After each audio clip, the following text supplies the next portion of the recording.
All right, so as we left off in the last part, party was after Avi's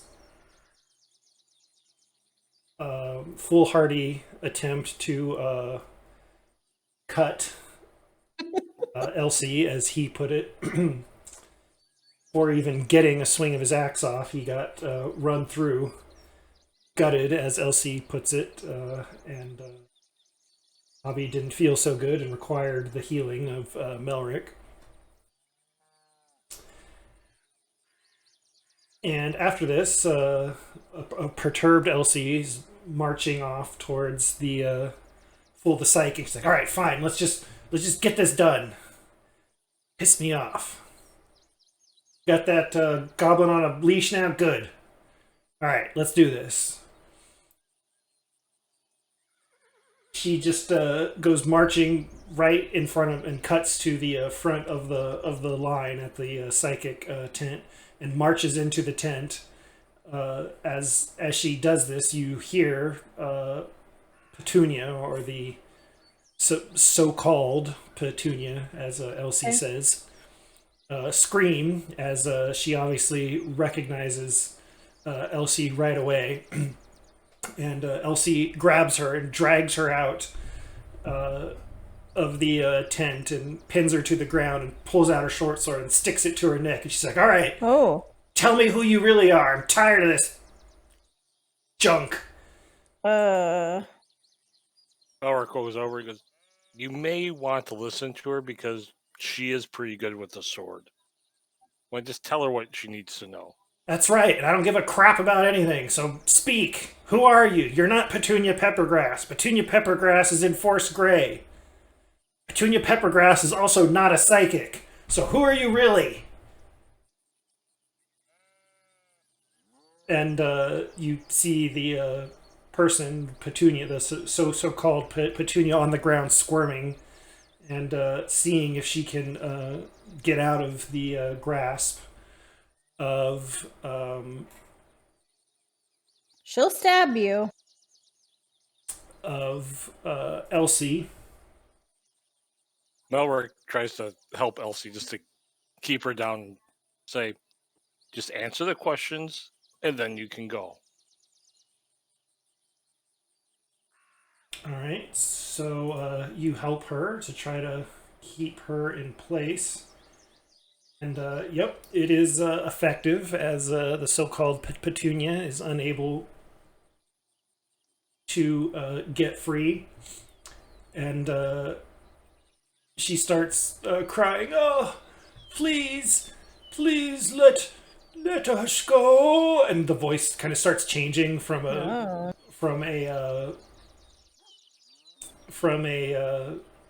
female gnome, as they, whoever they are, becomes stressed.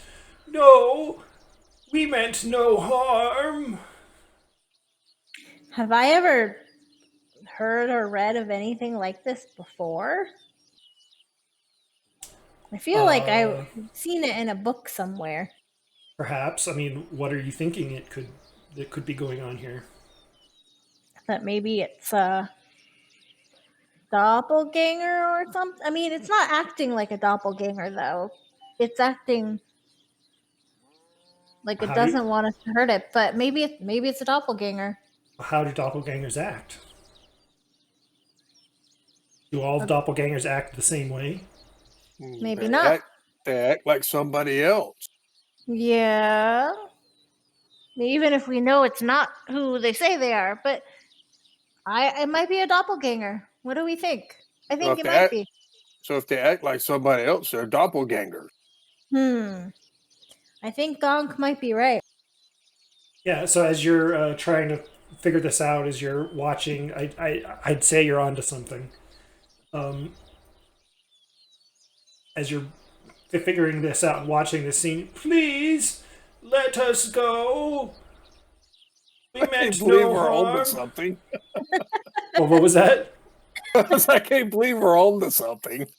It took us a while, but "We are trapped here like you." don't know what to do. Came to make some money. Now stuck. Repeating days. Please. Can anybody do something to make it reveal itself? I don't think I can, but And so Elsie, satisfied with revealing that this is not actually Petunia, knowing that stabbing it or doing whatever doesn't matter because the day will just repeat. She gets up and satisfied with herself and puts her short sword in its scabbard and dusts herself off and says, "There, told you that wasn't Petunia." but who is it? If it's not Petunia, who is it? Not here. Dangerous. Okay, well then let's go somewhere else. Where is it not dangerous? Come into. As it becomes less stressed, the voice comes back. Come in to my tent, please, and all will be revealed. Please, no more paying customers for now. Nothing to see. That's just a little misunderstanding here with my friends. It's a little game we play. Yes, that's right, a little game that we're playing. We wanted to see if she knew that we would do that, and You did. yeah, it worked. It was a play. It was a performance. Oh, everyone, take a bow. Miller goes in the tent and whispers, "They'll forget tomorrow anyway." And Petunia starts bowing. Elsie just pff, as Petunia, or so-called Petunia, faux Petunia, guides you into the psychic's tent.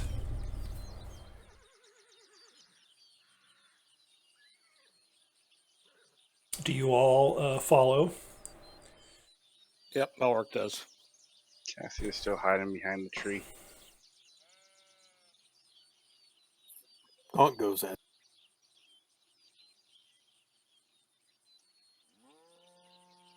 And as you go in to the tent, and she or it or they or whoever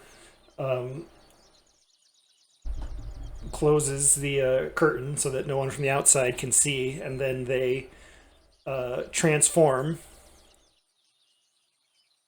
out of being Petunia into this form. Perhaps they are not quite as tall. Oh, yeah, Damn it, I knew it. Not quite as tall as maybe the one depicted there. Still similarly gnome sized, or halfling sized. I forget what is Petunia. Petunia is a halfling. Yeah, so halfling sized. And please don't hurt us. We mean no harm. We will live again if you kill us anyway. That's true.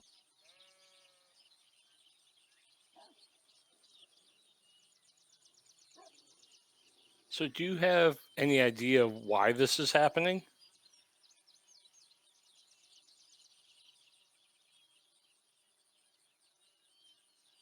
We have ideas.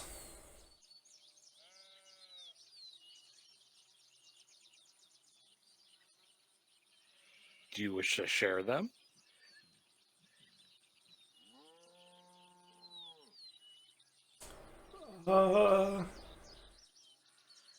Very dangerous they are. Who?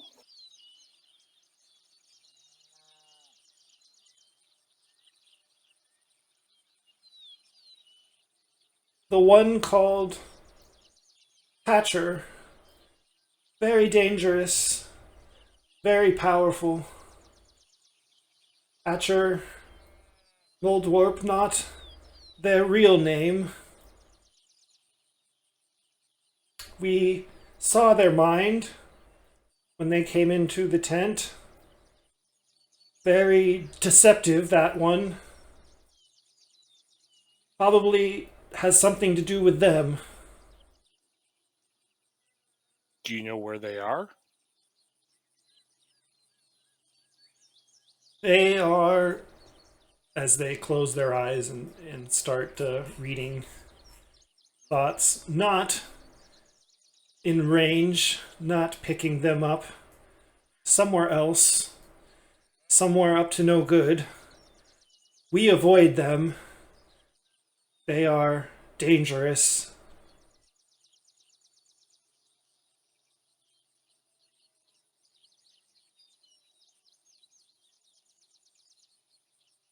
Do you know what they look like?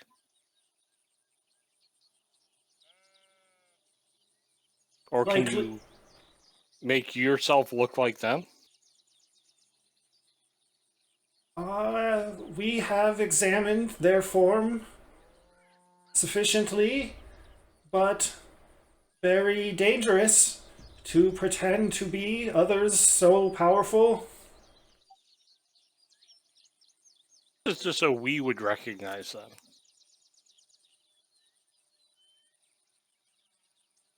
The doppelganger looks around to make sure that you're the only ones there and closes their eyes to listen for thoughts that for dangerous minds that might be in a vicinity, and when they feel comfortable, they transform into the form of Patcher Muldworth. This is the form they showed, though other forms likely. Very powerful being can shift like we can.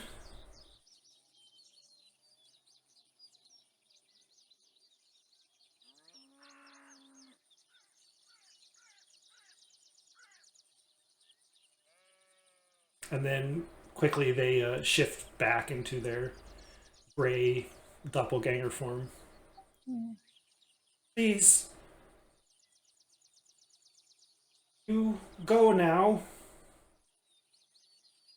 Very tired. Must rest. Wait for tomorrow again. We are friends? Yeah. It's acquaintances. do, do you know if you've seen their mind, do you know if they have any weaknesses?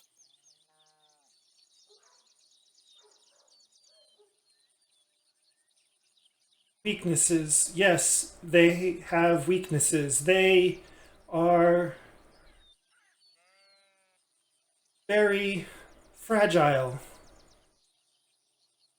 Very, despite all its power, all their power, they are fragile in the mind. They are vain and they have much ego.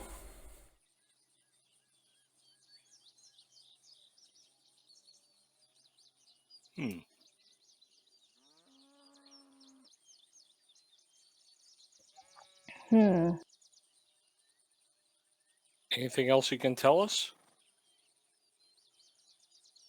No, we have nothing more. Just be careful. Very devious and deceptive and dangerous they are.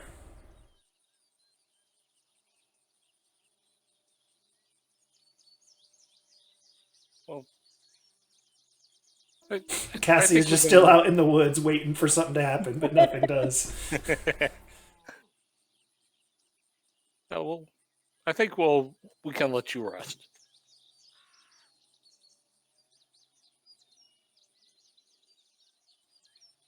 So Thank Malric you. would leave the table. You are very kind. We are hunted. Wherever we go, must hide. But you are friends. Hmm. Mm-hmm.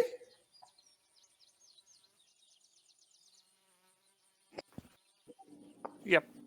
And Yeah. Muldworth leaves the tent.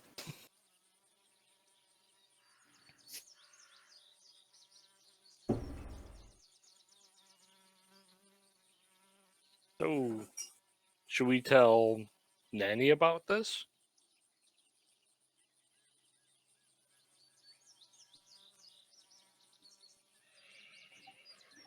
So, what are we gonna do about all this? And we could tell Nanny and see if maybe she knows something.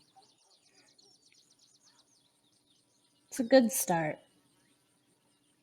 If anybody knows, it's probably her. Yeah. Otherwise,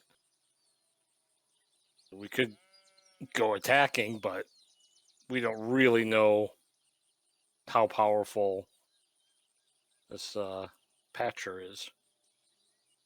You know, he can jump. By the way, too, Elsie did not go in the tent with you, and when you come back out, she is gone. Okay. They casted to see where she went. If you were watching the scene, I mean, I got the impression that because you didn't realize what had transpired because you were still waiting that you didn't see all of that transpire was my understanding. But if you were watching, yeah, I mean, you just saw her venture back in deeper into the fair, out of sight as she turned the corner.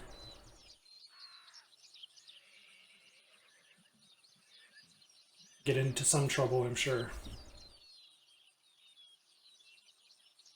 She's gone for now.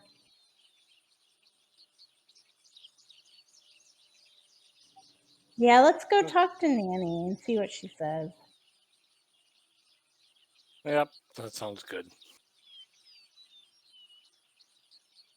They head back to Nanny,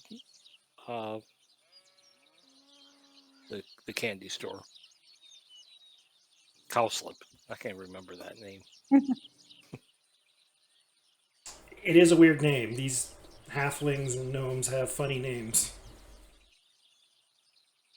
When you arrive, she has quite a gathering of people coming up and sampling her sweets.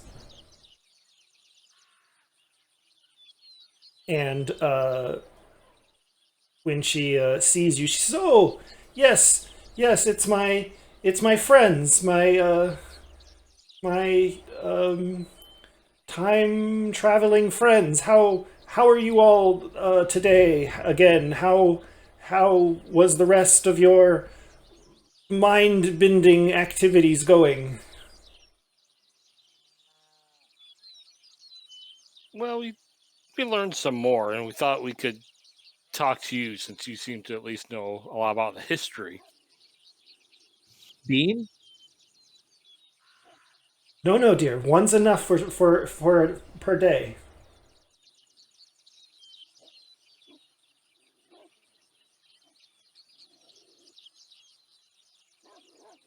Um, And already. she motions because she kind of senses that language isn't like his thing. She does this like miming of like with her hands at her chest and like her eyes kind of bulge out and she goes chest explode, like very bad. Bobby's eyes get really big and he steps back.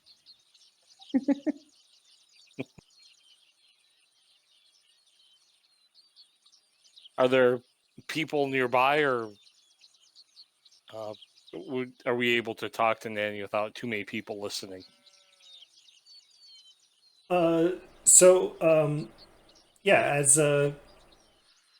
After a little bit, she feeds sweets and candies to those that were waiting, and the crowd dies down. Yeah.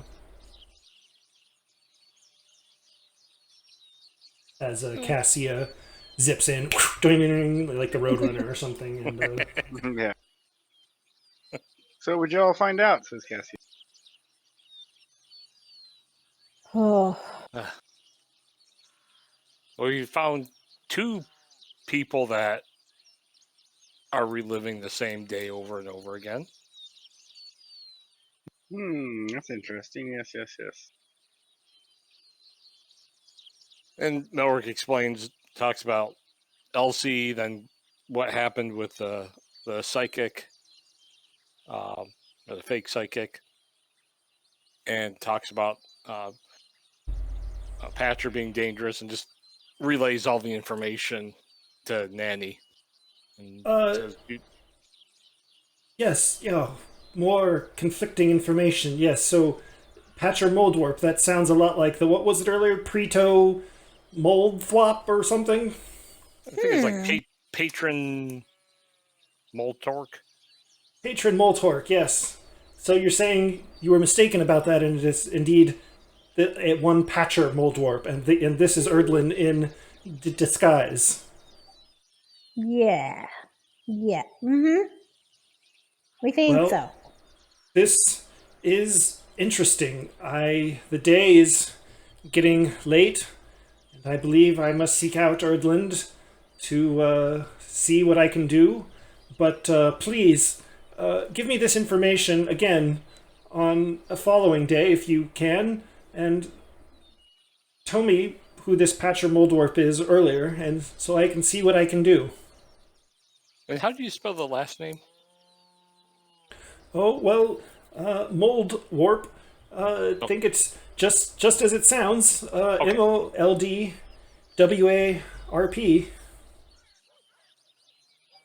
It is a very weird name. Well, would you expect anything less from an alias of Erdlin himself? Probably not. I am, as she looks around, hesitant to tell you this. In fact, follow me out to the woods so we can speak in more private way that we can ensure no one is listening. And we tell her about the bandits too, and that they know the days are repeating. Yes, well, that is not surprising given the fact that we theorized that was the outsiders that somehow did not fall under Erdlin's curse, or I guess at least partially so, and that the day does repeat for you, but that you keep your memories.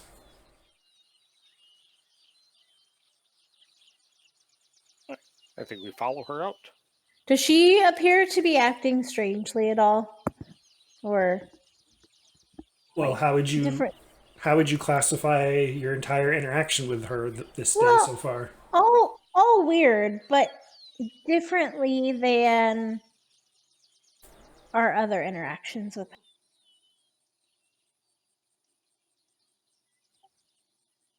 I don't think so. I think it's consistent. Okay. I mean, Okay. you're laying heavier and heavier information on her, right? So I mean that might Yeah. Were you thinking if she was taking, like Erglin was taking her form? Yeah, I just, anytime we go into a deserted place with people, just makes me a little nervous. So I'm just gonna be a little on guard, I think. Keep my hand on my weapon just in case.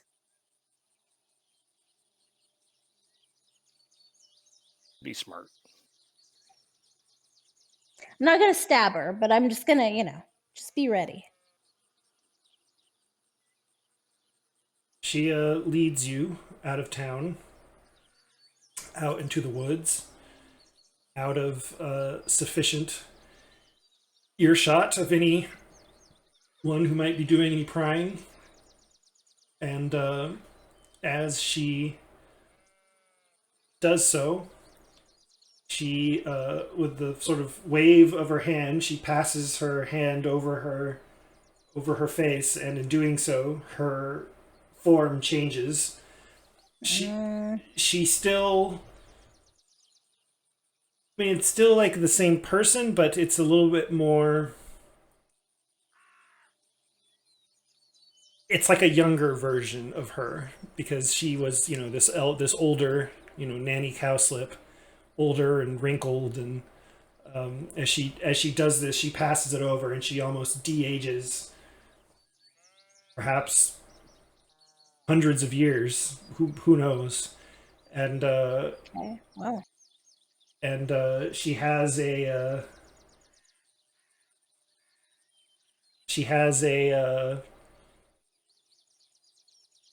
light about her as she does this, and she says, "You all seem like a good lot that does very good deeds. I appreciate that. But you are in, if what you're telling me is true, that I shall confirm tonight for myself, then you are in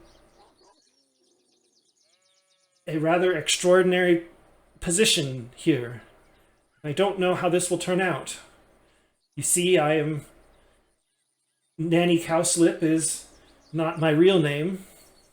My real name is, in fact, Sorolali."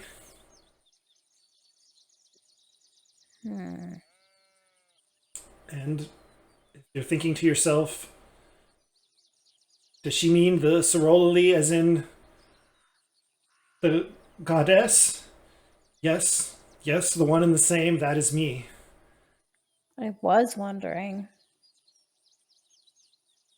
This is my fair, and I have always come here, and always under the guise of Nanny Cowslip, and the fair is under my protection, and I keep Erdlin away. Somehow he has found a way to escape his banishment, and has come here and is wreaking havoc. I've seen the signs today after you brought them to my attention, and it is indeed his influence. I don't understand why I can't remember the past days, if what you say is true, that they have been repeating. Erdlin is powerful indeed. If I can just get the right opportunity, perhaps I can do something, but given that I failed before, I imagine I will fail again, unless you can do something to intervene and change it. How can we help? What would you have us do? Do. Well, Exactly. Yeah. tell me again exactly what happened when you saw Erdlin and I on that first night.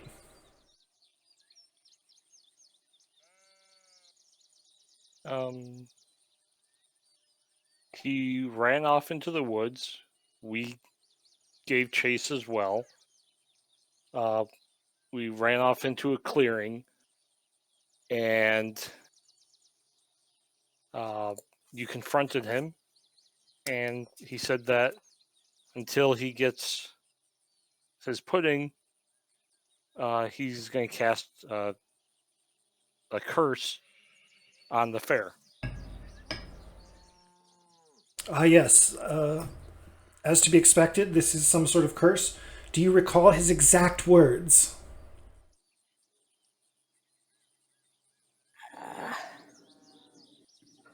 I should have written them down, but I didn't. He said it was cursed to relive the same day until he gets pudding. It There was wasn't something like more to it than that?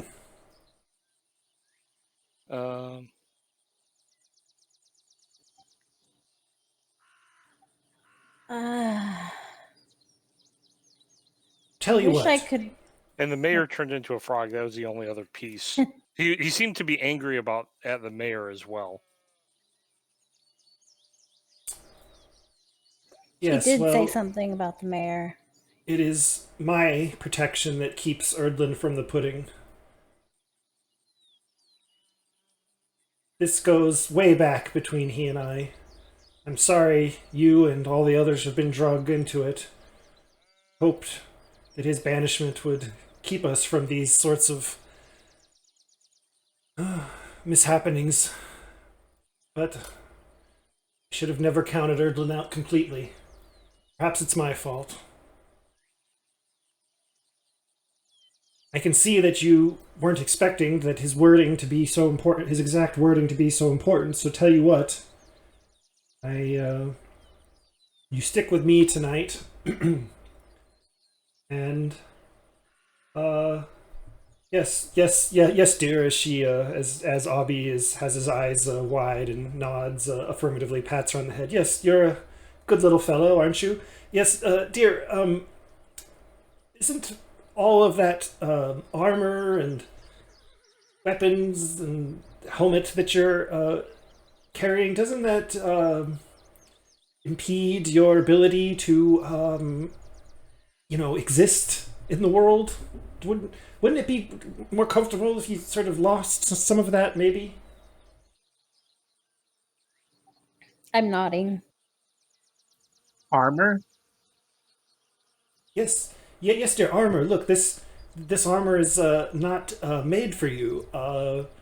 Boy, sorry, I'm getting distracted. This is very not important. Look, you'll have to deal with this later and talk to him. This lost creature needs help, and this is not. I cannot devote my time to this right now.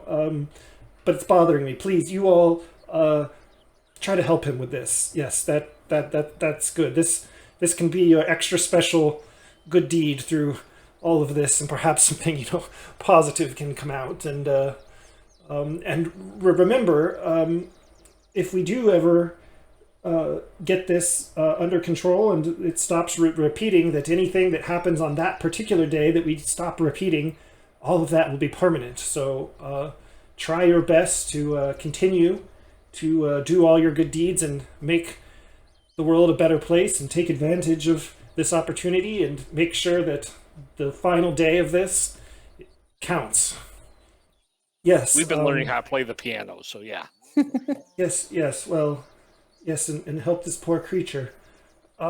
Yes, so, anyway, back to my original point, the more important issue at hand is that, yes, you will follow me and get his exact wording and see what you can do, and make sure to record every moment that happens when this occurs, and why I fail, and how we might be able to intervene on a future day, and you can explain it to future me that maybe will probably forget all of this, that can then fix this and break us out of the loop. Yes, so many lost days. Where have they gone? They're in there somewhere. This is very strange. I'm sure I'll remember them when we break this curse. Yes, well, I'll take better notes next time. maybe we should get a bead on this Erdlin, and find him. I think I remember you saying he was found in the pudding tent around this time at the end of the day. Yes. Yes, well, very well. Let's seek him out there and make sure to give chase. Do not be seen, as who knows what he will do to you. I imagine that Erdlin has the power to affect you in such a way that takes you out of this loop and perhaps permanently kill you. So please be very careful in his presence. Probably best that you stay out of his way. Should we hide in the woods and see if you can chase him over to us? Well, I imagine we might end up where we end up. Maybe the knowledge that you've given me will change something. Yes, that's definitely possible. I don't know. Just watch closely, and yes, make sure to record every moment as best you can. Yes? Yes? Yes. Yeah, yep, yes. Very good, yes. Sorry, I'm Yes. not used to working with mortals in this way. Okay, then off we go. Okay. I will get out a writing implement, and my quill and my paper, and I will get ready to take notes. Okay, very good. Deep breath, everyone. We can do this. Yes, indeed. Just having to deal with Erdlin yet again and banish him yet again. It's getting a little old, but yes, we can do this. It'll be fine. It'll all be fine. Yes, fine indeed. I will find him in the tent and putting tent and turns frog. Yes, okay, I'm tracking all of that, and then we will, yes, flesh him out here. Okay, got it. Yes, okay, I'm off. She seems a little stressed. As she wanders off back into the pudding fair. Yes, well, it seems the lost day, the knowledge of the lost days is having an effect on her, as if she's trying to reconcile the fact that she's losing them. Of course, she must not be used to this sort of vulnerability, I guess, and it's bothering her.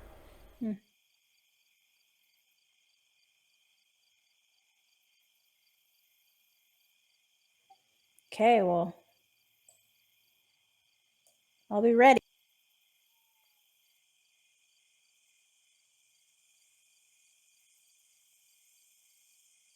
What all are you guys doing and or discussing as you wait out in the woods among the crickets in the night, waiting for? Do we hear the bandits at all?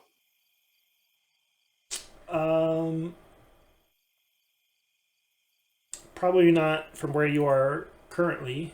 I mean, remember from the previous encounter with them that they were a bit further out the time that you met them, and so there you'd have to venture further out into the wood to find them. Oh, okay. So just want to make sure they weren't close enough to sneak up on us. Yeah. I could, or Cassie could sneak around, and even in doing a sneak or an investigation at a half movement, that's still 40, 40 foot. Yeah.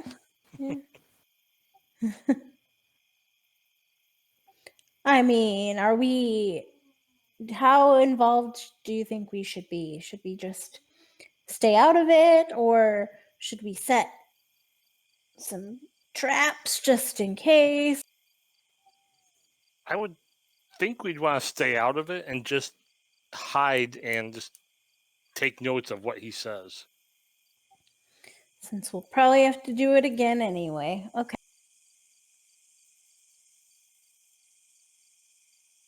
Well, I'm ready to take notes.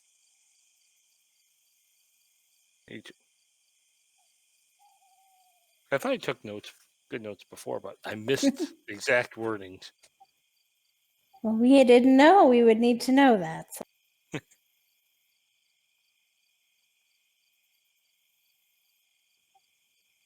Do we feel like we have a pretty good hiding spot? I mean, for the moment, I mean, you don't know where they are going to ultimately end up.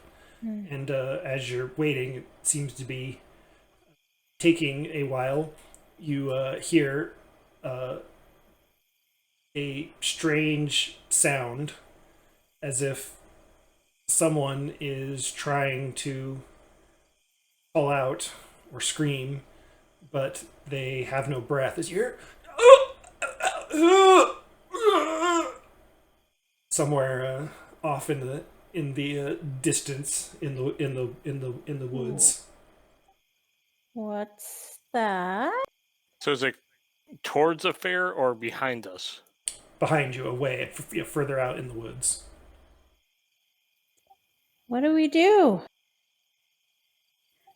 We're supposed to stay here, but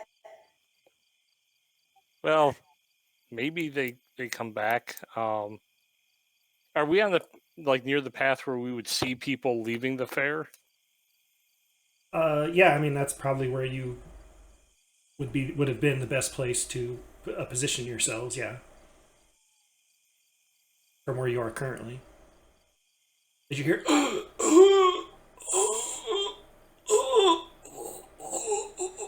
I gotta check it out.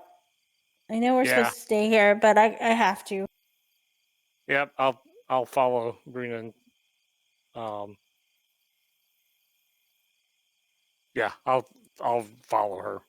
Okay, I'll so go Brina, too. Melrick, Gonk go to check it out.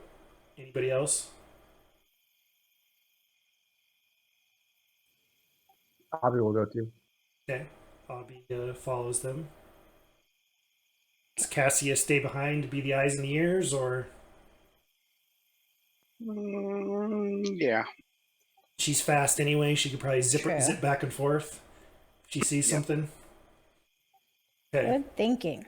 so Cassia stays behind as the other four of you go to examine what it is, and as you get closer, you can hear the whatever it is losing less and less breath. And right as you come upon the scene, you find a goblin, another goblin like Abby, with a giant snake, giant constrictor snake Oh no! that is wrapped around the goblin, and at this point, the goblin is unconscious. I'll cast Healing Word on the goblin. Okay. Okay, go ahead and roll that. Can I try to distract the snake? You may. I will. I can't befriend him, but I will try to use a bit of my druid charm on him.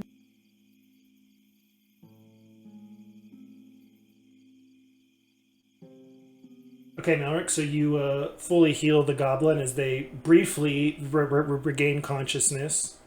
But then again, they only come back to still not being able to breathe as the snake is constricting them tighter and tighter, and they start to fall. They begin the process of falling unconscious yet again. Can he grapple the snake? Oh, sorry. Go ahead. Help? Yes, Abby. We should help. Let's help. Abby throws a dart at it. Okay, everybody roll for initiative.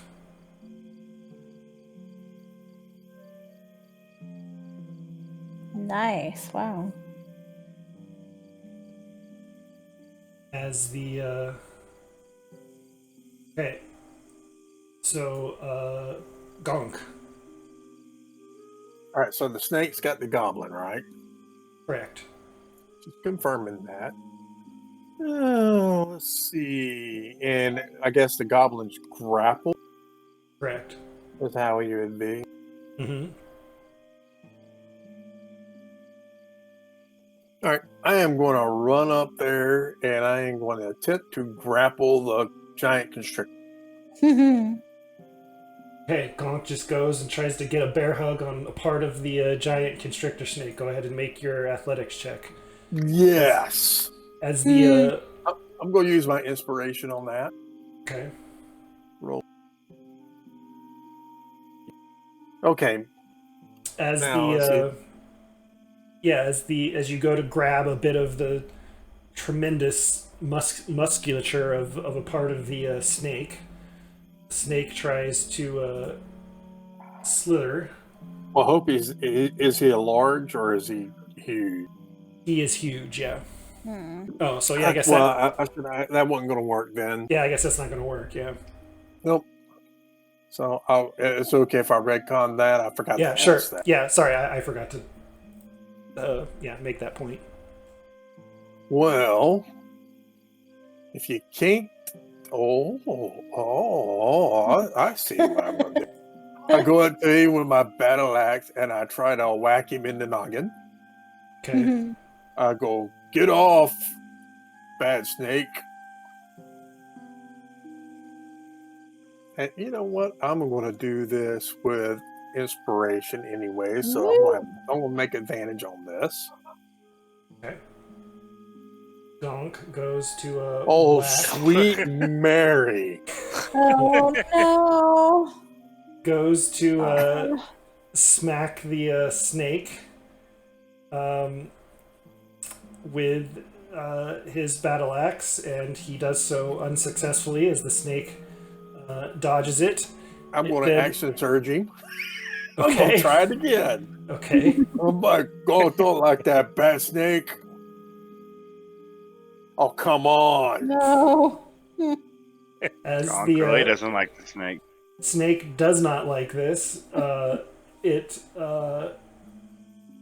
releases its prey as it goes to defend itself, dropping the goblin to the ground, still very much out of breath, and goes to bite at Gonk, but he blocks it, and it is Brina's turn. Okay.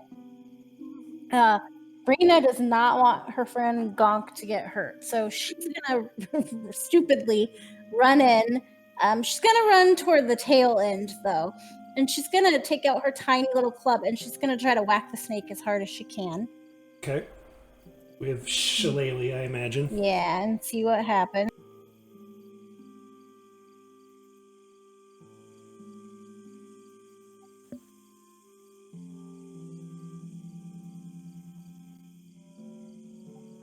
And then she's going to bonus action cast Flame Blade. So a little tiny scimitar of flames appears in her other hand. Oh wait, how can you do that? Because you've already used your bonus action in your action. I did? What was Yeah. my bonus action? Oh, Shillelagh. Yeah. Sorry, I forgot. Just kidding. Never mind. Okay. Am I engaged? I'm engaged with them. So I'm just gonna try to stay as much out of the way as I can. Okay. That's my thing.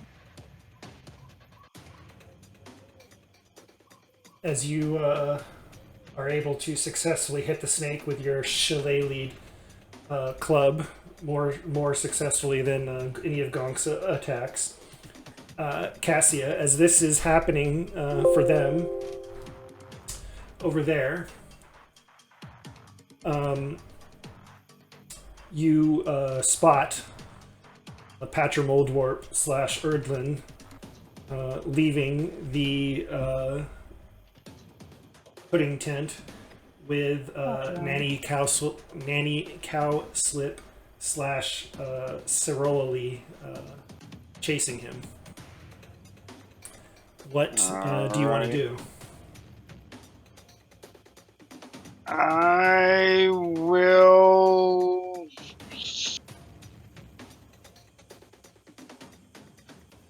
I'm gonna run back and tell the party what I just seen. Okay, so you dash over, which gives you 160 feet of movement, and actually you're a rogue, so you can do that twice, so that gives you 240 feet of movement. Wow. In a turn. In 6 seconds. Yeah. The fastest 6 seconds on 2 legs.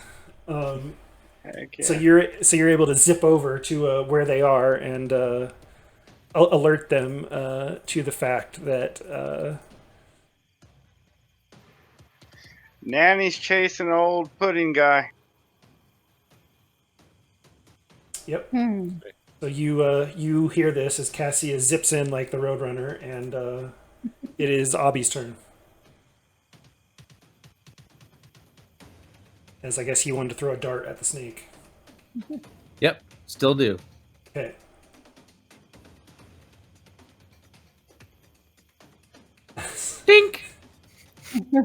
As again, the armor being heavy and ill-fitting makes it hard for Abi to raise his arms high enough to get a good throw of the dart, and is unsuccessful. As it is Melric's turn.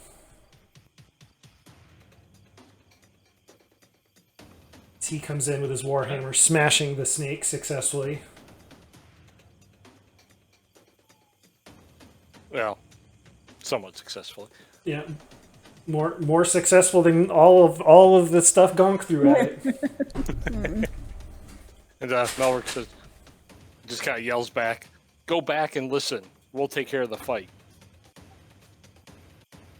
As the goblin is dropped on the ground from the snake, releasing them, and you can see them try to, still hyperventilating, but trying to get their breath back as it happens when you have that happen to you. And it is Gonk's turn. So Gonk's going to hit him again.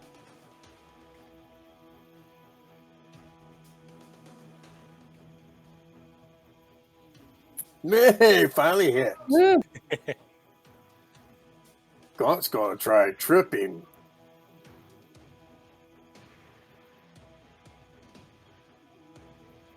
Can you trip something huge? Yeah, I guess you can, right? There's no. Yeah, it doesn't say I can't do there's that no, with this one. Oh, no. You know what? It does say so. Let me there is a double size check. restriction. Yep, large or small. Yeah, I forgot it's. Okay. Well, I'll just save that. Let me take this effect off of me. And I probably can't push him either. Nope, can't do that either. That's what I was going to do it the second time. I keep forgetting that. Take that! As you slash the snake for massive damage. Yeah. As it then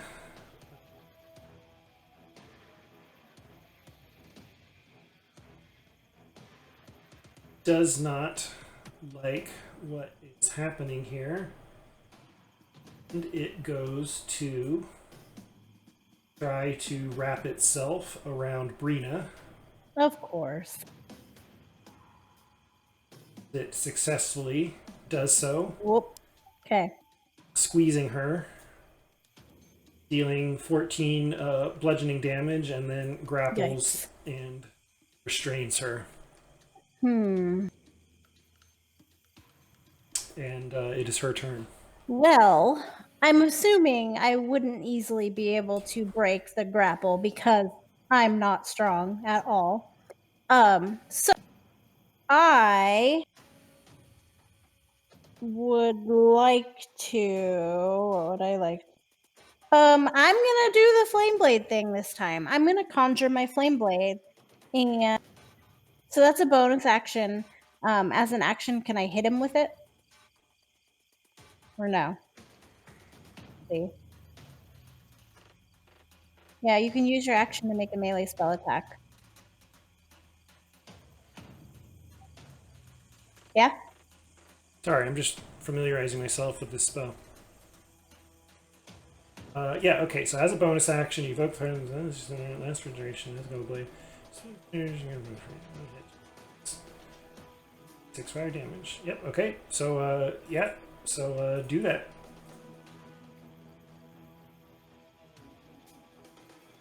Oh. As you are restricted, you bring out your flame blade. And, make sure to turn on the flame blade effect there. Concentration.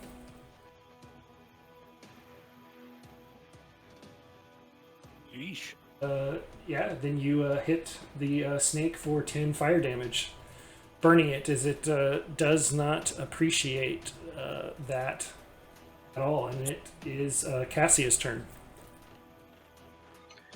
All right, Cassia is going to pull out her rapier And hit the constrictor snake real quick.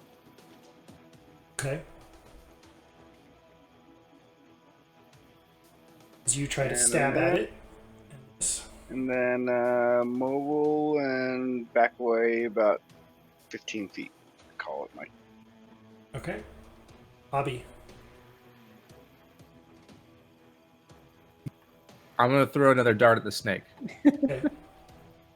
He tries to raise up his arms high enough this time to effectively throw a dart. I'm gonna use my inspiration. Okay. Bobby concentrates really hard. Maybe his tongue sticks out as he does this. Tries and he hits. Hey. Oh, I thought it was a 1. 7's better. And he's able to pierce nice. the snake for 6 damage. The snake is not too happy about this. And Obby's then gonna run over to it and flurry of blow. Okay. Can I do that? Yep. You can make 2 arm strike attacks against it.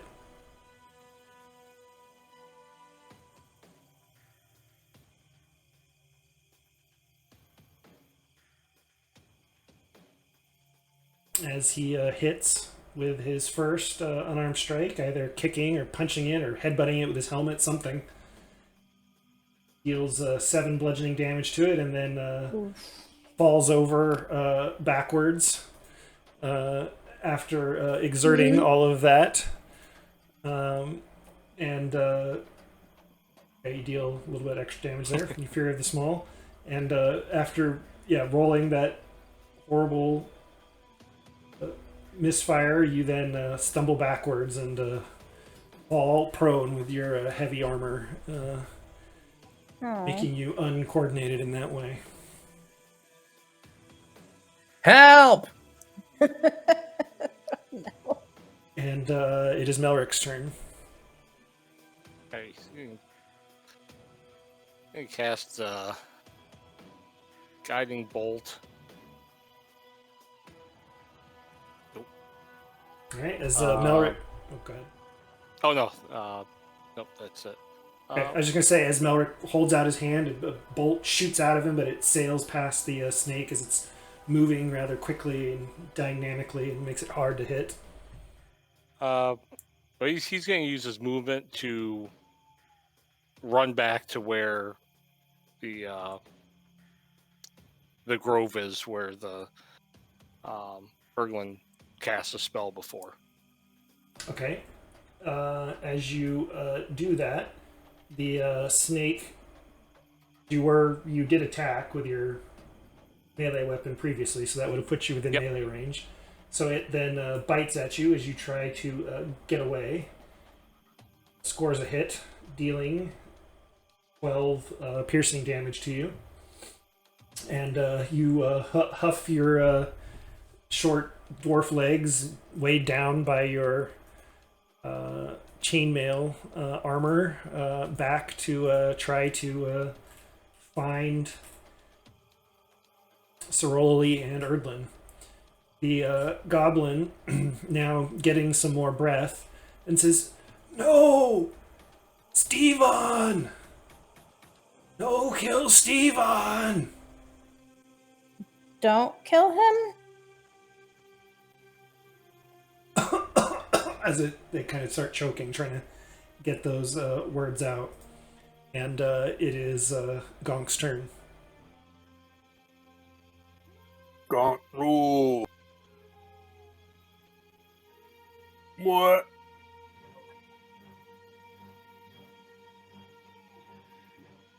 As Gonk... Is it no longer huge now?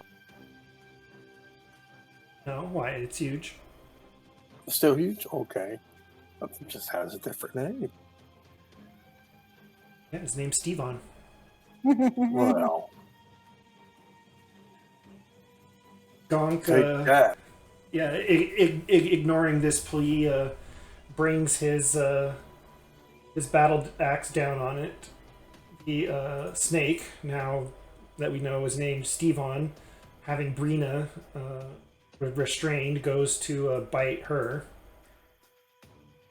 Scores a hit. Okay. Dealing 15 piercing damage to her. And it is her turn.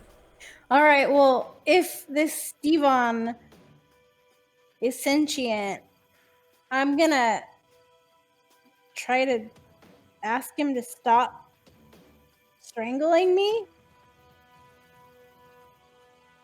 If he... I mean, the goblin doesn't want us to kill him. So I'm gonna try to tell him, I'll stop attacking you if you stop attacking me.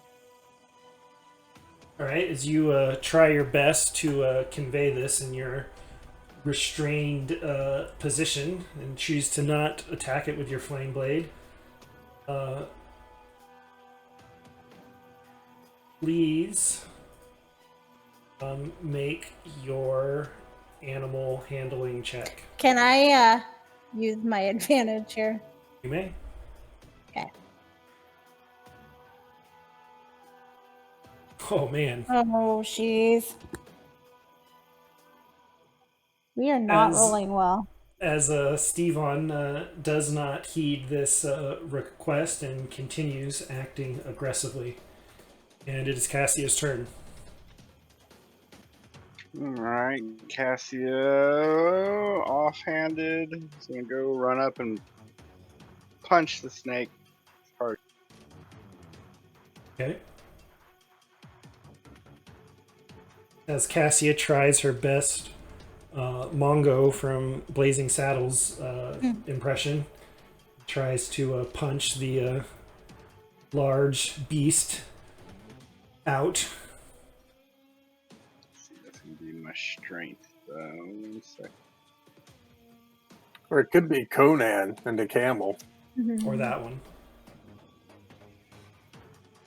Mongo like candy.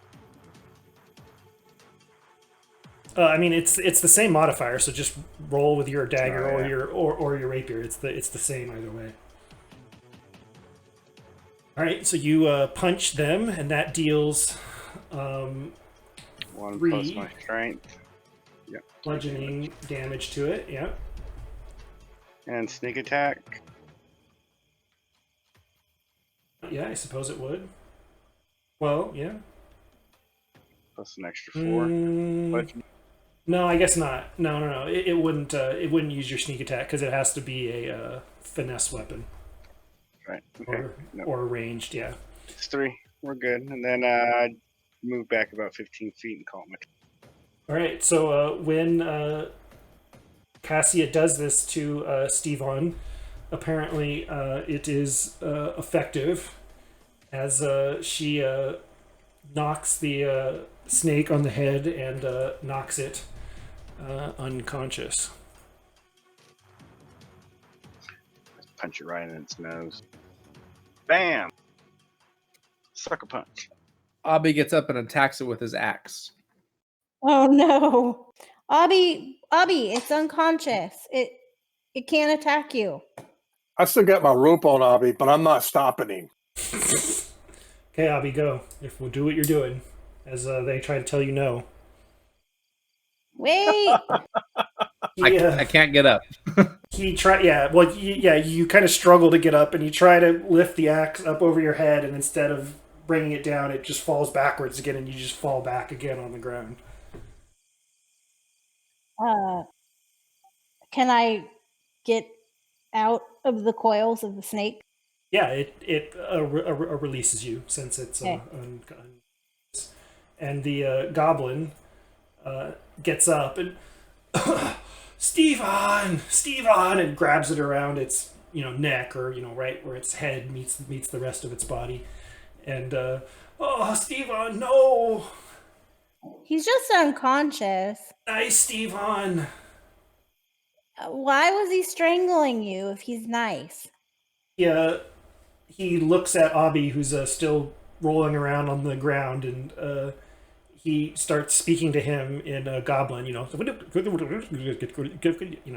the goblin language sounds, which sounds like maybe Gonk speaks it too. Being Yep. yeah, being a bugbear, so you understands this, though. Yeah, generally goblins and bugbears don't get along too well. Goblins generally are afraid of them. Unless the bugbear demands it. Right. And yeah, so he starts speaking to Avi like, stop. Steven's my friend. Steven's nice. Steven's pet. Steven's sick. Steven got big and Steven attack. Bad magic. Bad magic.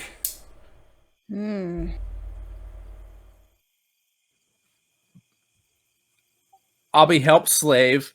Abby kills snake.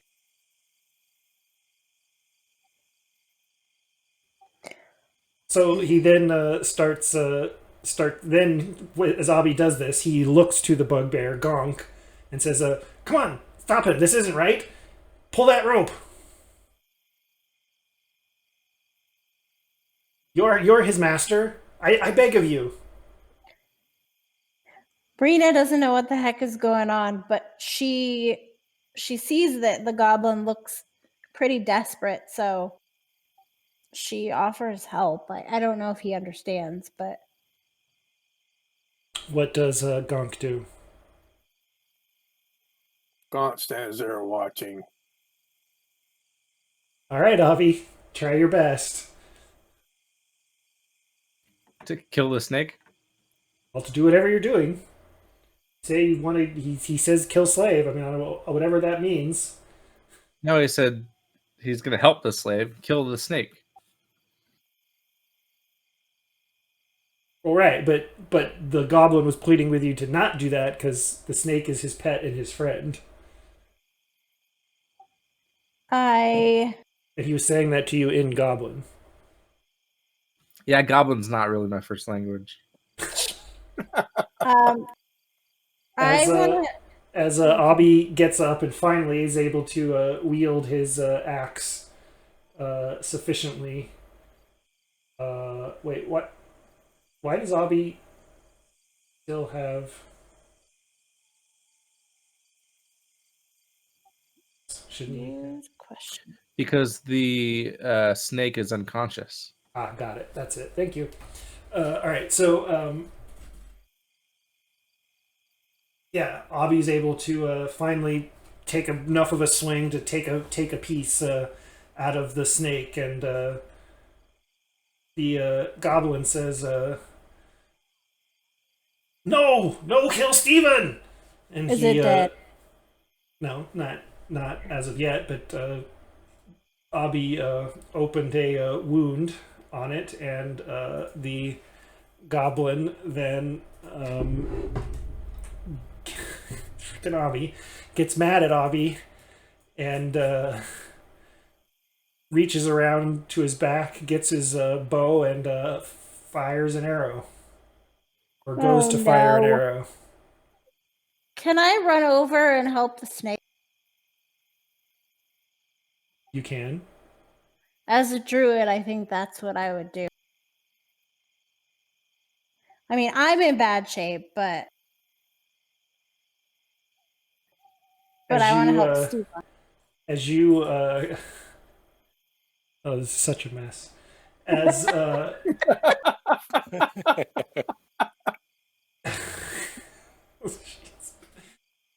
okay, as you cure Steven. Steven, don't bite us.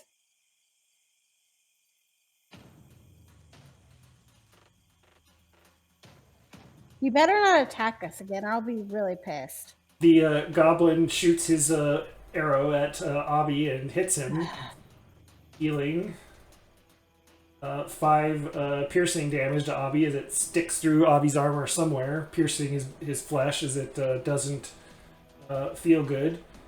You heal Steven and plead with Steven not to attack now that you have helped. So now you may attempt another animal handling check with advantage now, since you healed Steven. Whew. Steven, clearly being tired from all of this, as it's also the temperature has dropped, as it has turned to night. Doesn't have much energy anymore for fighting. With your pleas, Brina, Steven decides to recoil back and sort of slither some distance away to try to get some measure of safety from attack. What does everyone else do before Abby does something stupid? I guess I'll grab the rope and try to pull Abby back. No, Abby. I'm talking to him in Goblin. This is great. All right, so I guess Abby might be prone again. Go ahead. Is it? Sorry, my turn to act. Yeah, if you want. Gonk yanks on the rope. Yeah, I'm gonna go over to the other goblin and attack him. Jeez. Okay. Stupid slave. No. But I say it in Dwarvish. We've really got to get Abby like a Hooked on Phonics course or something to like explain to him how things work. All right, so Gonk tries to pull you back. So you're no longer prone for the moment because you were able to get up and make some successful attacks. But Gonk does try to yank you back. So Gonk, make your athletics check. All right, and Abby, make either an athletics or acrobatics check. Ooh, so close.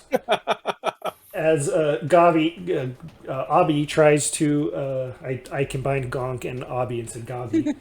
As Abby tries to slip loose from the rope before Gonk can pull him back, he is unsuccessful in doing so as Gonk yanks him and again knocks him prone, as he would then be unable to get up and get within melee range of the goblin, but he can still throw a dart. He wants to get up. Jeez. I'm pulling him back. Yeah, but he has ranged weapons. I know. Darted it. Okay. Oh, jeez. As again he And tries. my helmet's like around backwards again. Yeah. As he just completely, he doesn't even know where he's throwing it. He just throws it the complete wrong, opposite direction. It just sails off into the woods, probably never to be found again. And the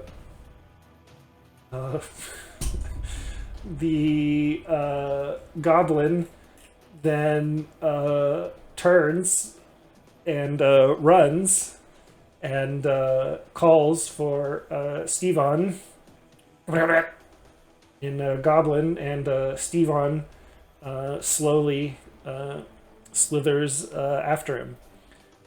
Meanwhile, while all of this, Melrick has been huffing himself over to try to get some idea of what's going on over there and record the very important information that they have to record.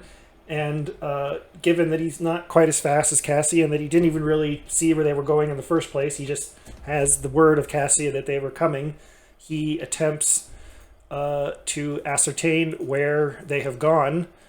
So how would you like to go about doing that? Well, he'd run back to where they were originally standing, because Cassius stood there, so he's just running back to that spot. Right. So you run there, and then what do you do if you do not directly see them? I stop, try to hold my breath a little bit so I don't keep, breathing really hard. and just try and listen very hard to see if I hear any voices. Okay, make a perception check.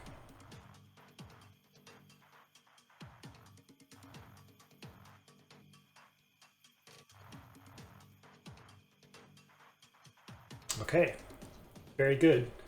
Melric listens carefully in the quiet of the night and follows the sounds of arguing. Again, as fast as his legs will carry him, goes in that direction. Now, cutting back to the other scene, Abi, what are you attempting to do now? Now that the goblin and Stevan are attempting to escape or a retreat? Abba just spits on the ground, dusts Okay. himself off. Does anybody else do anything? Maybe he turns his helmet. He goes to turn his helmet right way around. Right. Yeah. I keep pulling the rope back. Bad Abby. I think maybe we should go deal with that other situation that's a lot worse than this one. But do we know this goblin's name? We don't know its No, there hasn't really been time for that.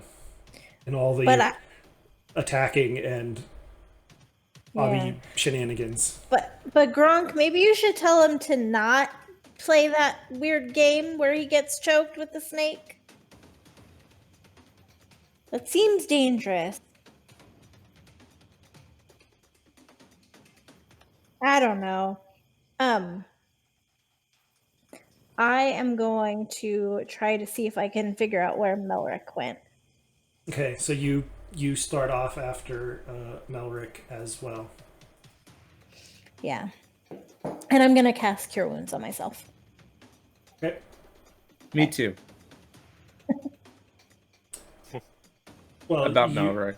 You can technically chug a potion there, Abby, that you might have in your pack.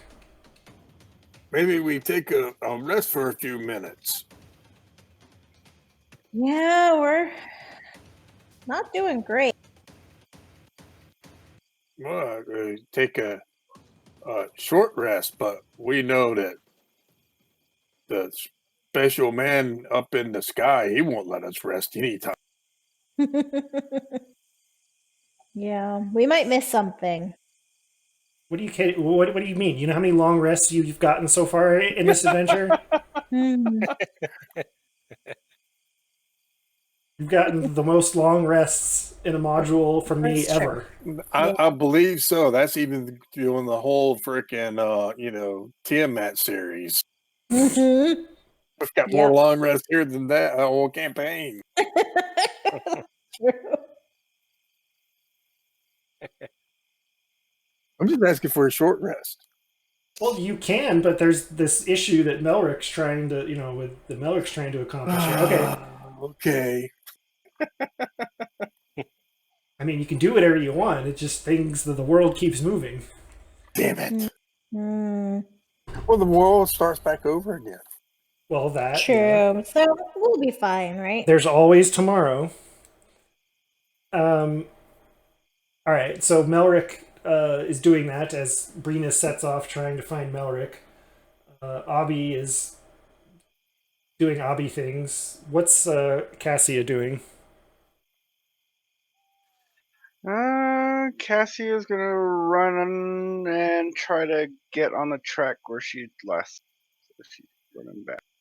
Okay, so Brina, as you're trying to move as fast as your legs will carry you, Cassia zooms by in her flash-like ability. Can I pick up Brina and take her with me as I run by her? You could, but I do believe that would have your speed. Oh no. Still, that's 40 feet. Yeah. Yeah, your speed's still pretty fast. Yeah. Yeah, if you want to. Then I can I'll dash. Yeah. Although Brina is small, so actually maybe not. Yes, no, so it does not half your speed because Brina is small. Oh, awesome. Okay. Yeah, I grab her. Come on, pick up those feet, and just grabs her, takes off running. We're on the trail. So Brina, you just feel the Yeah. wind in your hair like you've never felt it before as you're traveling at 240 feet per 6 seconds. Jeez. Okay. Which translates into 40 feet per second, or 2,400 feet per minute. So That's a lot of feet. that's about half a mile per minute, or otherwise known as 30 miles an hour, approximately. Oh my gosh. Okay. This is the fastest she's ever gone. I mean, maybe a horse, if you've ever ridden a horse, would be the closest thing. Yeah. It's faster than falling speed. Yeah. All right, so so very quickly, Avi and Gong, Rena and Cassia leave you behind as you can't even see them anymore. As Melric, you are going towards the sounds of the argument that you are overhearing.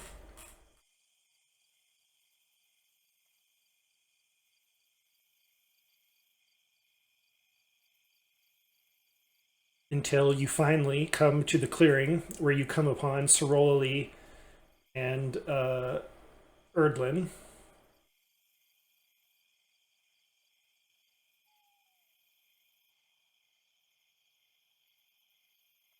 And you see that joining Erdlin is now standing by his side is Elsie Rumknuckle. With her arms crossed, sort of acting as his enforcer, sort of. See at what point in this process you arrive. Oh, actually, quite early. As you see Nanny Cowslip finally, or Sorolli, finally catch up to Erdlin. And he says, no need for the charades or charade, Sorolli. I know who you are. We've been here before. She says, yes. Now, I will do what I have come to do. Wait, hold on. I need to take notes. Okay, carry on. And she begins casting her spell in an attempt to banish him.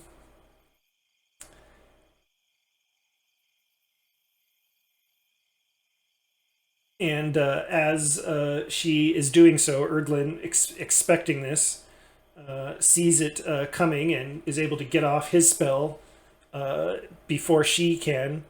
And Sorolli, as she's waving her arms, you see her moving rather quickly, trying to cast the spell, and she starts to slow down until she stops moving completely, and you see her skin and all of her clothes take a stone-like appearance as she turns to stone. And then you hear Erdlin laughing, and Elsie laughing as well. And he says, "See, I told you you'd have the best time if you hung out with me." And Elsie says, "No, you were right. This is pretty good. Not like those hanging out with those loser goody two shoes." "We have to help everybody," they said. Pfft, boring. And he says, "Well, cracks his knuckles. Suppose it's time. Ye all and who live in Threepenny Wood are cursed to forget this day and relieve it each morn till I dine on pudding." And with that, everything goes black.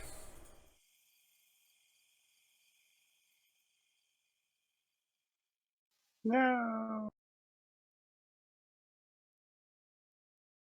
Are you saying something? Because you're not coming through.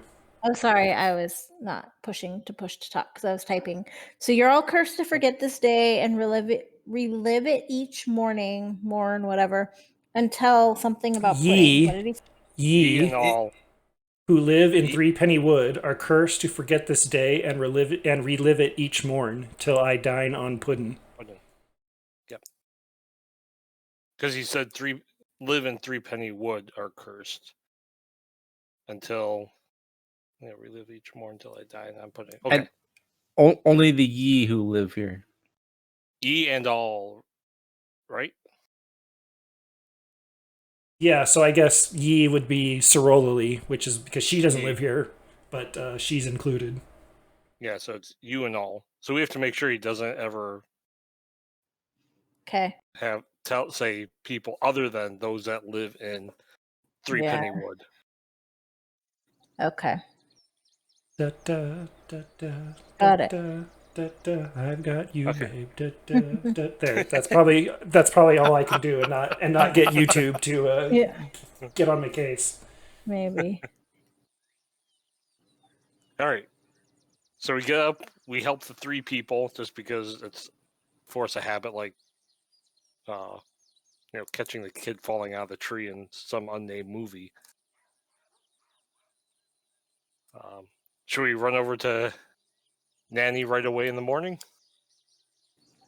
Yeah, I think so. But I do want to go to the caricature place at some point. Damn it! I'm gonna get that drawing. I gotta get the drawing. So we run over to Nanny, kind of explain to her what we explained to her before, mention the name of Well, first, Pat- but before you get before you get too far into that,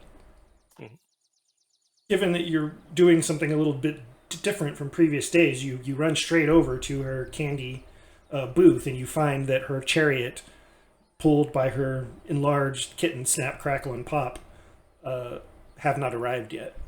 As usually every time you've come here, it's been a bit later in the day. But we still help the three people. The Okay. goose running to Lady, the bird poop, and the Okay, got it. dog.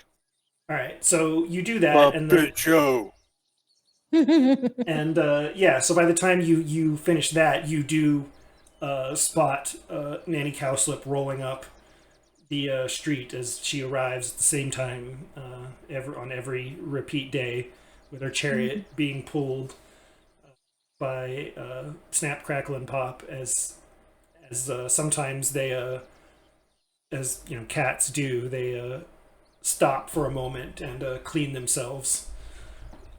And she's, oh, you get a move on. And she's like, oh, and people are like, oh, hi, Nanny Cowslip. And she's, oh, hi, and okay, come on, little kitties. And they start off again until she makes her way down to her candy shop. And you find her as she's pulling up, unhooking Snap, Crackle, and Pop from the chariot and starts unloading her candies onto the shelves. Oh, hello. We're not quite open yet. Still, the morning has just started. I know you're very eager to get your candies, but all in due time. One moment, please. Bean.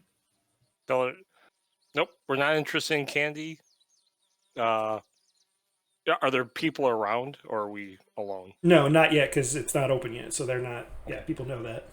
It's early morning. Just things are setting up. If you've ever been to some sort of fair or farmer's market very early, right before it starts, it's pretty quiet. So you say, nope, we're not here for candy. We know who you are. Is it Silarine? Sorolily. Sorolily. No. Tomorrow. Bean. Oh, Bean soon. He's a very demanding one, isn't he? Yep, and we will take care of him because you asked us to do that yesterday. But you're Solari, and we know who you are, and you asked us to tell us, or you asked us to tell you everything that happened because we are stuck in a cycle of repeating each day. So, and goes through, just kind of talks about the patch. Erdlin's here. Patcher. Yeah. Yep, Erglin is dressed up as Patcher. Right. Okay. So so Melric's basically just like, I'm gonna get down to business. Here's the ABCDs of this whole thing. You know, he wants to get on with it. And hold on, you're getting very ahead of yourself. Yes. So first of all, my name is not Sorolli. My name is Nanny Cowslip. I think you have me confused with someone else. These are my candies. And what was this about? I told you to do something. We've never met before, sir. I can't say that I. You're talking a lot of nonsense at the moment. So maybe slow down. Start from the beginning and explain yourself.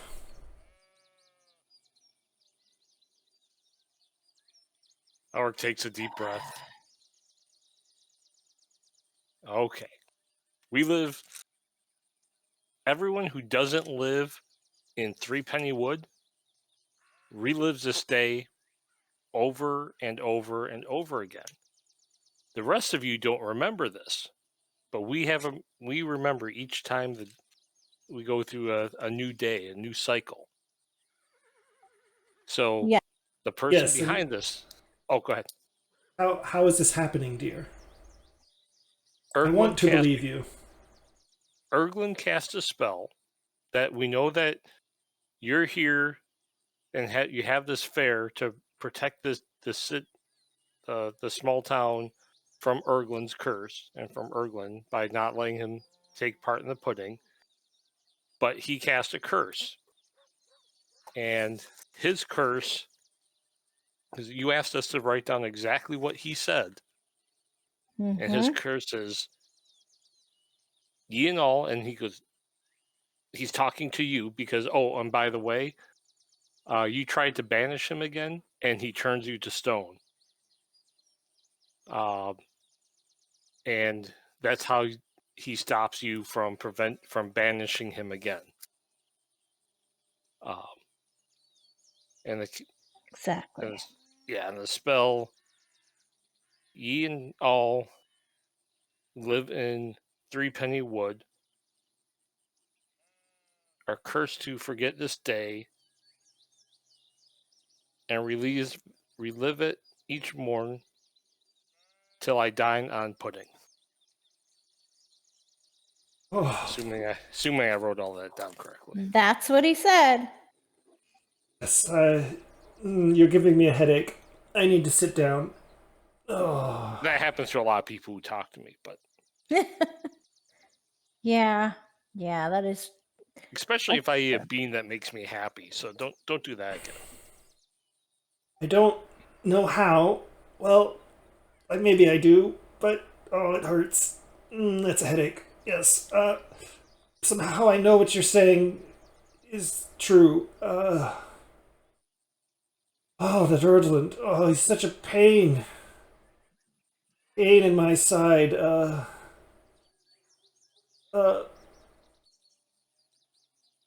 And she looks at Obby.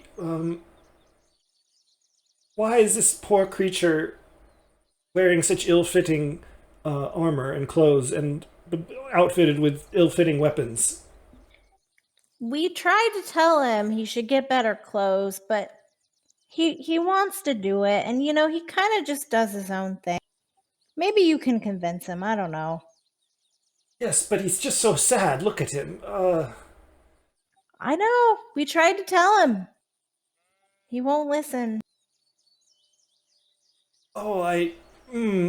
Yes, his situation is not helping my headache. Hmm. Hold on. I just need to catch my breath for a moment.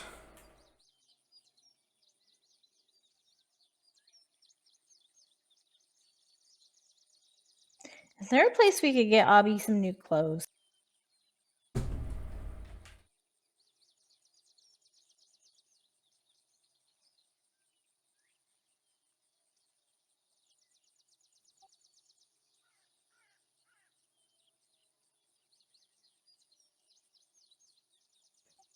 Hey, Abby, maybe we could find you some clothes at the yard sale.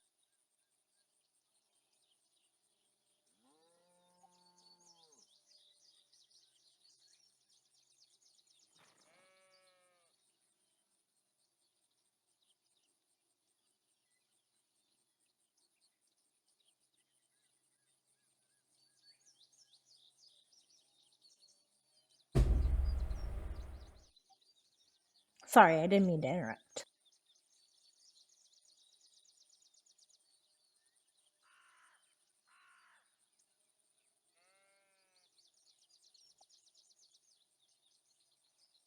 You're not.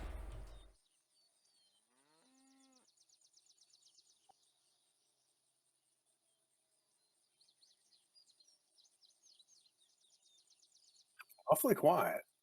Mm-hmm. Yeah, I'm getting player permission here. Ah.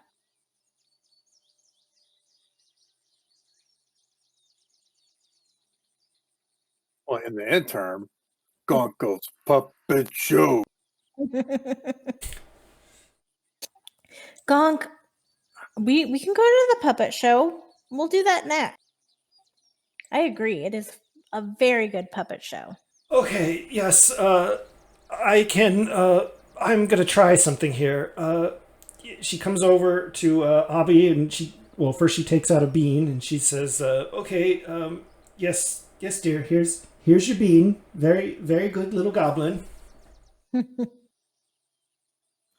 Abby smiles big and takes the bean. Does he And eat it eats it. immediately? Yeah. Let's make sure to get Gonk won't bean. that table. Roll on. And Abby gets the halfling lucky trait as he feels rather lucky today. And she says, "Oh, okay, dear. Now, as she mimes, take off your helmet. Take off your helmet. Safe. Yes, safe, dear. Yes, take off your helmet now."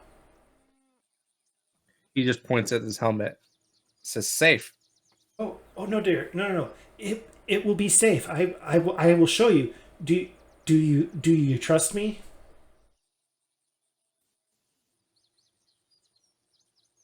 Abby just stares at her, blinks.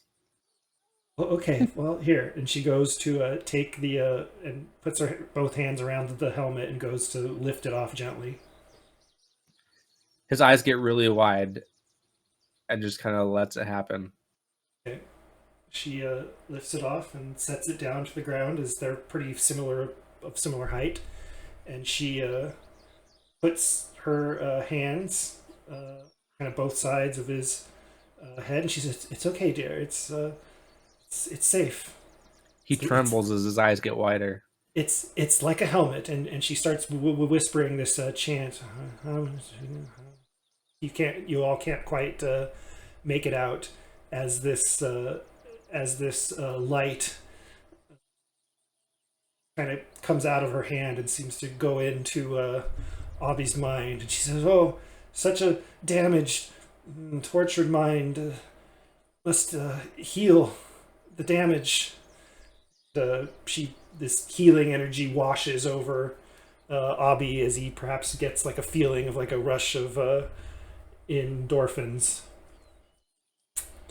and she stops and takes a breath and pulls her hands away, and she says, "There, dear, perhaps that'll help.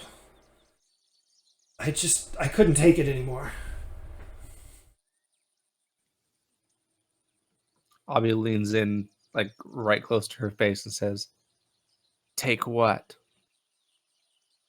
Yes, well, we'll see how that works out over time. Oh, that took a lot out of me. You may put your helmet back on now, dear. He does quickly. All right. Well, I did what I could there. What were we talking about again? Is that- Ergling, repeating each day. We really need you to focus on this for a little bit. Was that weird? What just happened? Did anyone else think that was weird?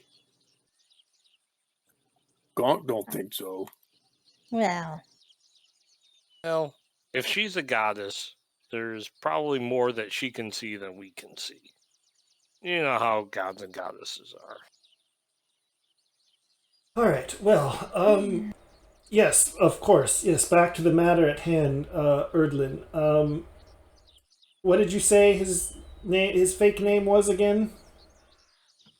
Patcher. Patcher, wait, Muldworth. I don't know if you guys picked up on that, but Abby said something pretty clear-headedly there.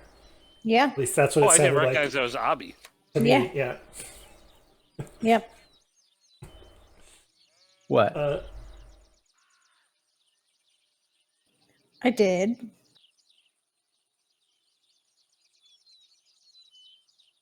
Oh, Abby, good. Do you remember? It was Seems Patcher, like, right? Yeah. I look at Abby like I just stare at him. I'm confused. oh, yes. Oh, I feel so much better now. It seems that I had a positive effect there. Oh, yes. That is definitely helping. Okay. Onward. Yes, to the problem of Erdland. I can do this. We can do this, right? We can do this. We haven't done this before, but we can do it. Maybe. Things that were not possible before can be possible in the future. Am I right? Yeah, he's gonna try to turn you to stone, so maybe avoid that. Yes, so let's focus on that.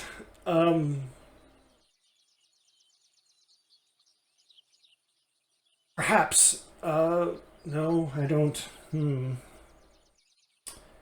Okay, this. why did you need to know exactly what he said, what the curse was? Because you asked us to be very specific in what he said. Oh, I don't think I know. I mean, I don't. Do I have my memories from yesterday or your yesterday? Or I have my memories from yesterday, but they are my yesterday. I remember, yes, on my coming to Honey Puddle on my way there, but no, I do not have these memories that you are speaking of. So no, I don't know why I asked you to be specific like that. I mean, I suppose it's just to make sure that we have not there's not any loopholes or we're not missing anything. So you say that the exact wording was ye and all who live in Threepenny Wood are cursed to forget this day and relive it each morn till I dine on pudding. Yes, he's always wants the damn pudding. Oh well. Okay, so and ye, yes, and all ye's me and all the living, so they don't understand. Yes, okay, I think I'm starting to understand. But we lot going on. What do you all think we should do? Malric says there are other people who remember every day, and one of them, Elsie Rumknuckle, was partnering with Erglin. So we could change the future, but they may also be able to do that. Yes, well, it's just like Erdlin to warp those around him to his will. Of course, usually it's the more weak among us. Yes, well, I guess that's good that I have you on my side, right? Muldworth actually turns to Abby. What do you think, Abby?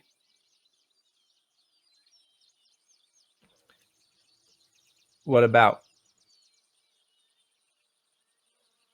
Do you think we should help her? Abby shrugs. Okay.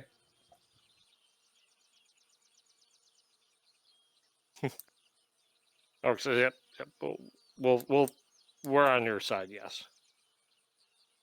All right. Well, yes. Sorry, I'm taking in a lot here. I'd really like to get your thoughts on the subject.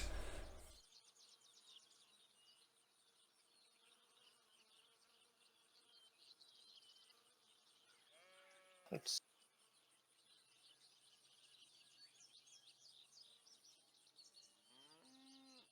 Perhaps, perhaps you all mortals. Yes, you all might take a moment and think about it, because I think.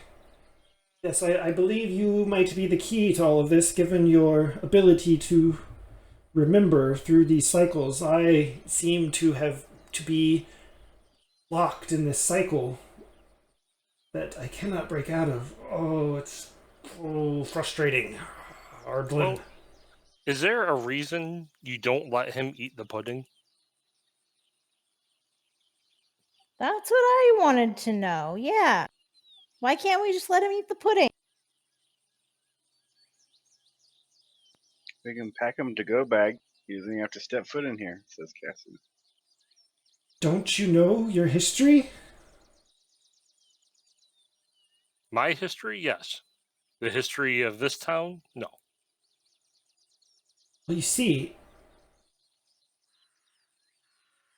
there was a time when Erdlin was welcome at our tables. But nothing, anything, everything is never enough for Erdlin. He always needs more amusement, more of everything. And today it's the pudding, tomorrow it's the town.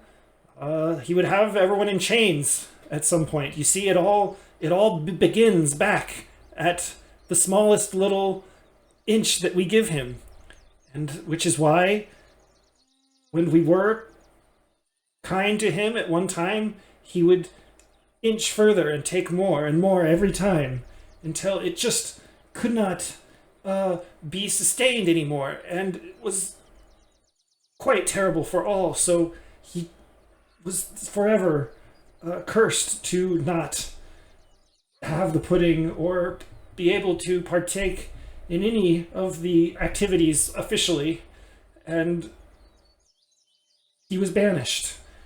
But now he's found his way back, and luckily my protection is holding to some extent, but it's obviously upsetting him a great deal. But you see, there is no satisfying him.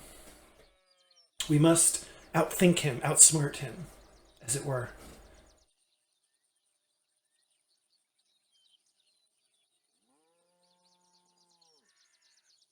So you were able to banish him before. You couldn't banish him this time because he turned you to stone. So could we somehow stop him from being able to turn you to stone? Yes, I do believe that seems like a prudent course of action.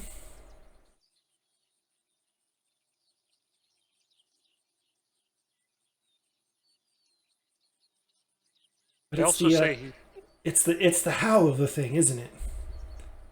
well, yesterday we talked to a doppelganger that's existing. Don't worry about where.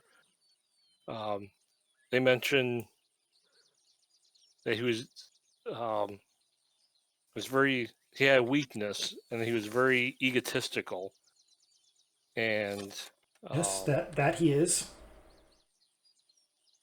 because when we asked what his weakness was, they talked about he's has a very fragile mind, and he's very vain and has a large ego. Can we use that against him? Yes, yes. New avenues opening. I can feel them. Yes, yes. This is very good. Why couldn't I think of this? Something is constraining me.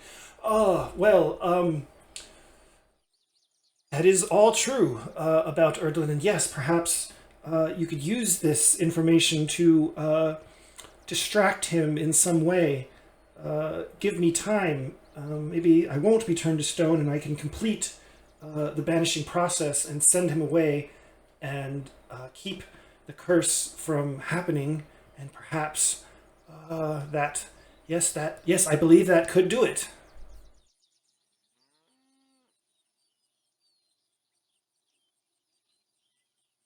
And this happens more in the evening, kind of at the end of the fair. Yes, well, it looks like you might have a busy day ahead of you then, right? Of righting all the wrongs, taking full opportunity of all the chances in front of you, taking full advantage of these opportunities, yes? Yes. Very good. I'm feeling much better. Please, I need to spread some joy, yes. Excuse me. Candies, yes. Please, we are open now. Join around. We are giving out our free candies for all to enjoy. I will see you all later, I think. Abby will take some free candies and put them in his pocket. Oh, yes, dear. You take those. You have a very full day ahead of you. Would you mind giving us a magic bean? They seem to be helpful sometimes. Yes, that they are. But you know the rules. One bean for one good deed. Oh, we did the 3 good deeds already with the goose and the cake, the bird poop, and the town crier. And of course, we told you about all this. So that's kind of 4 right there. And I believe Abby already got a bean. And we know that his chest will explode if he gets another. Yes. Very well. Okay. Yes. Always demanding. Yes. Okay. Yes. Please. Here. Each have a bean. There you go. Off you go. Everyone, please join around. More candies. More candies for all. She gives the 4 of you, but besides Abby, a bean. Yes, dears. You have much business to do today. Pay it forward. Melrick will eat his bean. Oh, a gonk. I mean, we should probably hold off to rolling it next time so we don't forget what the effects were. As we have reached, so maybe make a note so we don't forget to roll that you have them next time in 2 weeks' time. And this should be interesting as you perhaps are going to have your last day here, which then means that everything you do today might actually have consequences. So we'll see how we spend that next time and see if that does in fact end up being true and see how this works out. So does that mean we got a long rest? Right, yeah. You did when the day reset. Yeah. Yay. So if every day has consequences, we should probably talk to Elsie too. Because Yeah, we she kind of should. makes a mess of things.